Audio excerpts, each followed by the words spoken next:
احنا بتأثر، احنا عندنا اليوم الاطفال كلها مرضى من البعوضه والناموس، وما فيش حد برش لنا دواء للبعوض. وانت شايف الناس الحين والدنيا بكبوا الزباله هنا، الوضع صعب جدا. احنا نتمنى من البلديه ومن الناس المسؤوله عن المناطق هذه يجوا كل يوم، مش كل اسبوع يجي يعملوا لنا، يجي يشيلوها وتضل الزباله هيك طلع ريحتها كيف، طلع مجريها وزباله.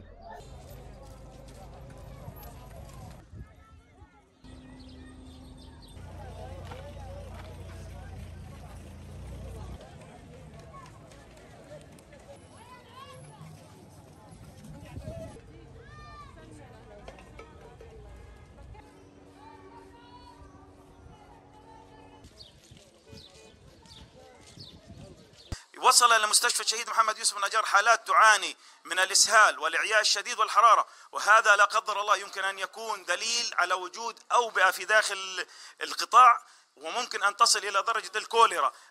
تجمعات السكان في المدارس في الأماكن التي يلجأ إليها النازحون ولا يوجد بها ماء ولا يوجد كهرباء، هذه نذير شؤم أنه بعد يوم أو يومين أو عدة أيام ستكون هناك كوارث بيئية.